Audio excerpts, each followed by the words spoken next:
इसलिए यहाँ पर तो मैं आपको आपके प्राणों में इसको उतार देता हूँ, और प्राणों में उतारने का मतलब है यदि आप मंत्र जाप नहीं करेंगे तब भी रिजल्ट मिलेगा।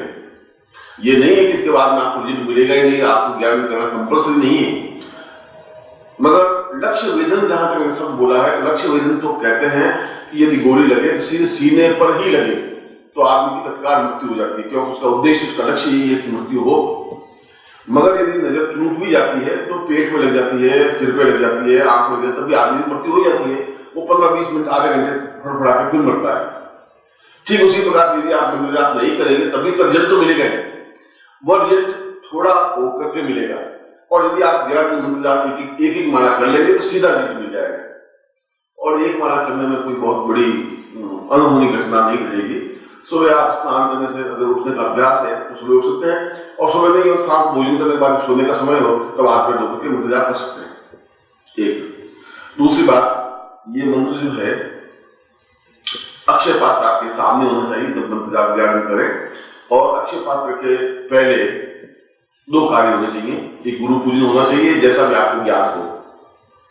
कोई विधि विधान यदि ज्ञान नहीं हो तो नारायण मंत्र से स्नान भी दे सकते हैं, कुमकुम भी लगा सकते हैं, अक्षत भी चला सकते हैं, कुछ भी बना सकते हैं। इस एक मंत्र से पूरी पूजन क्रम आपको कंप्लीट हो सकता है। यह पत्रिका में कई प्रकार से गुरु पूजन दिए हुए हैं। गुरु पूजन से मतलब है कि आपका उनसे सीधा संबंध बन जाए, जिससे बेतार के तार के माध्यम से संबंध बनता है, वायरलेस के माध्यम से, उसमें कोई बीच में तार वार कुछ नहीं होता। और यदि आपके पास वायरलेस सेट है और सामने वाले के पास वायरलेस सेट है तो आप जो बोलेंगे वो सीधा उनको सुनाई देगा, चाहे हजारों मील दूर हो। इसलिए गुरु पूजन होना चाहिए।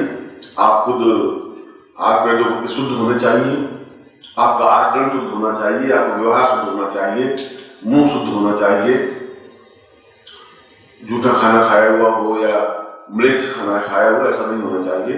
और फिर स्नान करने की जरूरत नहीं, हाथ पैर धोकर के और सामने सत्संग पात्र को किसी बर्तन में रख करके और गुरु पूजन करके गुरु चित्र आपके पास होना चाहिए, और पीली धोती पहनी हुई होनी चाहिए जैसा कि आप नबी पहने हैं, और जिस प्रकार से कुर्ता खोल करके और सीधा वाइब्रेशन लिए हुए बैठे उस से बैठना चाहिए। और दिशा उत्तर या पूर्व या फिर कोई भी दिशा हो, ऐसा इसमें अनिवार्य नहीं है। इसका उपयोग जब 11 दिन मंत्र जाप पूरा कर लें या कल से, यदि आप 11 दिन नहीं कर सके तो मैं आपके लिए बहुत फोर्स नहीं कर रहा हूं, मगर बहुत ही इजी है 11 दिन साधना करना।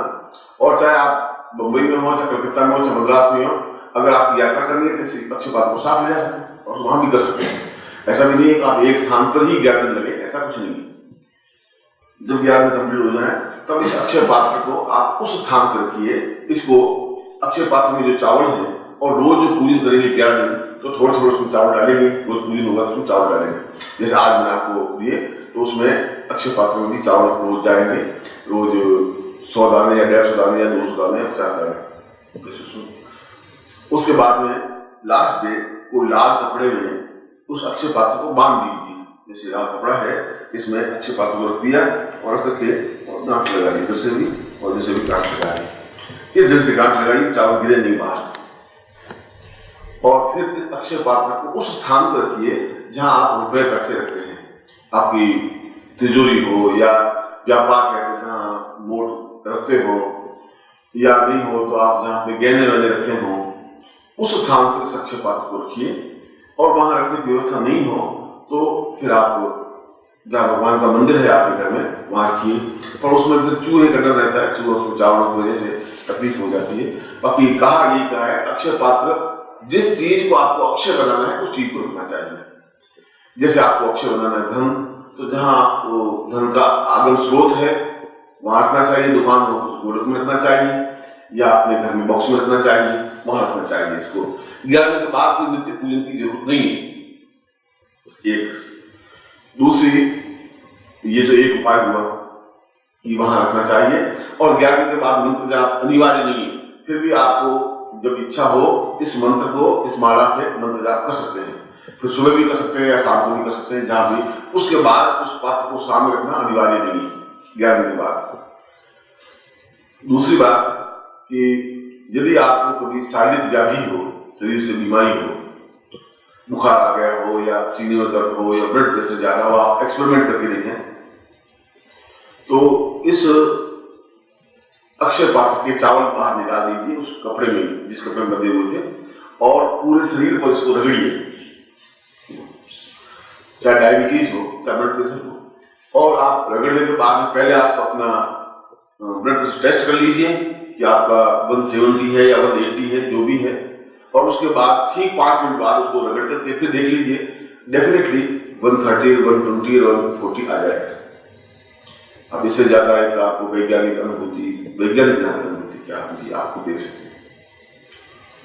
शरीर में किसी प्रकार की व्याधि हो, पेट में कोई गड़बड़ हो, पेट में जलन हो या डायबिटीज हो, तो एक दिन में मान लो डायबिटीज खत्म नहीं होगी आपकी, मगर ऐसा नित्य ऐसा कर सकते हैं आप।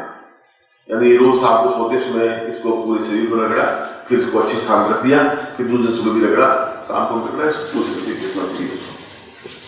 ऐसा। तीसरा, यदि इसके कुल 5 इफेक्टेड है, ये दूसरा बताया। तीसरा, यदि कभी व्यापार में कोई तांत्रिक प्रयोग कर दे, आजकल तो तांत्रिक प्रयोग होते ही, या आपके ऊपर तांत्रिक प्रयोग हो गया हो, या आपको ऐसा लगे कि मैं बहुत स्लम हो गया हूं, कमजोर से महसूस होने लगा हूं, या बार बार खतरा महसूस होने लगा हो, एक्सीडेंट होते होते बच रहे हो, अगर ऐसी स्थिति है तो इस शंख पात्र में, इस अक्षय पात्र में जल भर करके, शुद्ध जल भर करके, और उसके सामने इसी मंत्र की एक माला, इसी माला से मंत्र जाप करें और वो जल अपने ऊपर छिड़क दे, तो आपके ऊपर किया हुआ इफेक्ट समाप्त हो जाता है। और यदि और कोई बालक बीमार हो तो उस पर भी ये प्रयोग कर सकते हैं, अपनी माँ, अपने बाप, अपने भाई बहन, पड़ोसी, संबंधी, रिश्तेदार अगर बीमार हो तब भी, या उसके ऊपर कोई टोना टूट हो तब भी, कोई जरूरी नहीं आपके ऊपर ही इसको उपाय करें, मगर प्रयोग आप ही करें, दूसरा इसके ऊपर प्रयोग नहीं हो सकता। चौथा प्रयोग, या आपका बच्चा कोई बीमार हो जाए या बच्ची बीमार हो जाए। चौथा प्रयोग, यदि कोई बात जाननी हो, जैसे कभी कभी कुछ प्रॉब्लम्स ऐसी होती हैं जिसका उत्तर हमें चाहिए और हम निर्णय नहीं कर पाते हैं, यानी ये जमीन है, मुझे जमीन खरीदनी चाहिए नहीं खरीदनी चाहिए, कुछ लोग कहते हैं जमीन फायदा नहीं नुकसान है, कुछ लोग कहते हैं कि अभी तो जमीन खरीद लें फायदा हो जाएगा। ऐसा प्रश्न आपके दिमाग में घूम सकता है, या कोई डिसीजन लेने पड़ते हैं, और डिसीजन अगर आप नहीं ले पाते हो, या कोई बालक खो जाता है, आपके पड़ोसी को आया लड़का खो गया है, मिल नहीं रहा है, ऐसे कई प्रश्न हैं जो अननोन प्रश्न हो, जिनके उत्तर आप नहीं ढूंढ पा रहे हो, तो रात्रि को आप 10 बजे के बाद इस पात्र को सामने रख करके और इसी मंत्र की एक माला मंत्र जाप करें, और मंत्र जाप करने के बाद में और पहले हाथ में जल लेते थे ये संकल्प करें कि मैं इस प्रश्न के समाधान के लिए ये मंत्र जप कर रहा हूं। यानी किशन लाल का लड़का खो गया है आज 3 तारीख को 2:11 से, और ये उसका फोटो है, ये दिखाई नहीं दे रहा है कहाँ है, इस प्रयोग के लिए मंत्र जाप कर रहा हूँ, ऐसा करके माला फेर दें, फिर वापिस ऐसा कर दें, लास्ट में भी एक संकल्प, फिर आप सो जाए। तो रात्रि को स्वप्न में आपको बिल्कुल इंडिकेशन मिल जाएगा कि ये कार्य आपको करना चाहिए, क्या है क्या नहीं है, कहाँ है कहाँ नहीं है। भविष्य दर्शन प्रयोग भी इसके माध्यम से होता है।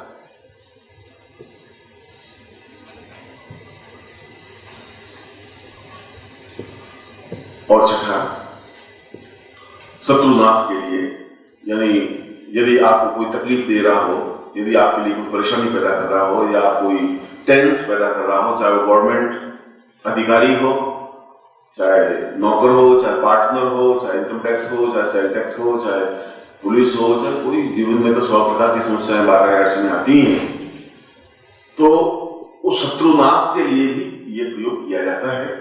और शत्रुनाश के लिए प्रयोग किए अपने सामने रख करके, और इसी संकल्प ले ले कि मैं तुरंत ये कार्य मेरा होना चाहिए, यानी हरिलाल मुझे बहुत तकलीफ दे रहा है, हरिलाल की दुश्मनी जो है मुझसे समाप्त हो जाए, ऐसा भी हो सकता है, या उसका एक्सीडेंट हो जाए, जो आप में वो तो कितनी भावना है और कितनी तीव्रता वो आप पे डिपेंड है।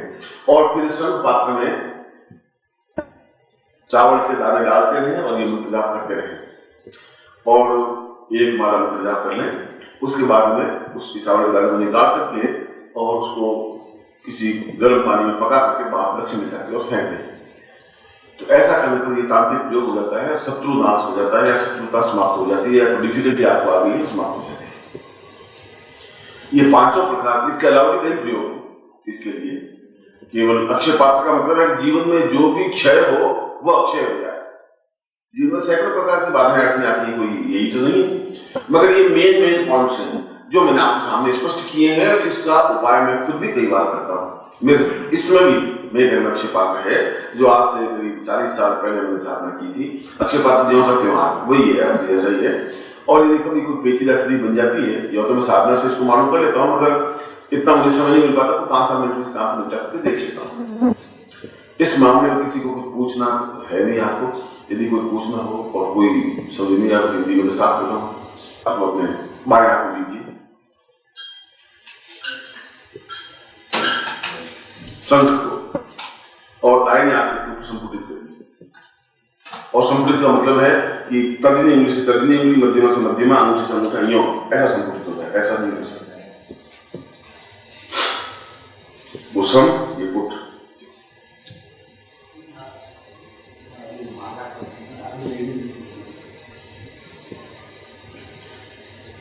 बीच में आवाज नहीं करना, जो मैंने बताया वैसा नहीं।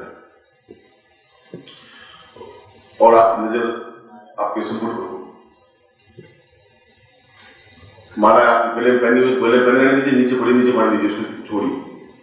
ओम सा चैतन्यम पूर्वा साकृताम दीर्घायुत्वा साम दीर्घा सा पूर्वा अधास्मान ससृते साम गुसाक्षी पुरुषाम तस्मानम कृते निताम मा दीर्घायुत्वाय बला गुसाक्षी चैतन्यो सा चैतन्यम कुबेराय अग्निश्वराय गंधान्यते समृते नाम दीर्घायुत्वा सा पुष्टि सा अक्षय पात्रम सा रोषो निवारणार्थम साधनी आयु अभिवर्धित से देहम सब देहम सब द्रव्य साधि पूरा पराक्रम से पारिवारिक प्रकामेषु साधि पराक्रमेषु गंधानम साधि सा धरा आधान पुरुषाम पृथ्वी भूमि वायन सा पुरुषाम हरिण सा भुवनम भवन सा पृथ्वी मकान वायना संसी एता तो पुत्र पौत्र बंधु मान सा शत्रु नाशार्थम सपत्नी पति साम सुख सौभाग्य धनधान्य प्राप्त निमित्तम अकाल मृत्यु निवारणार्थम भाग्योदय सापुति राजद्वार विजय प्राप्त निमित्तम आय उत्तम आयो ताम शांति वय स्वधार्मिक कार्य सा कुछ आदर्श चेतना सब सुदर्शन प्राप्त निमित्तम मम सर्व सुख सौभाग्य धनता पुरुषावाद स्मरण सचिदे सकृतिम प्राणाय प्राण जीव ही जीव देह ही जीव देह ही देव सा देव पुरुषम तस्मन सा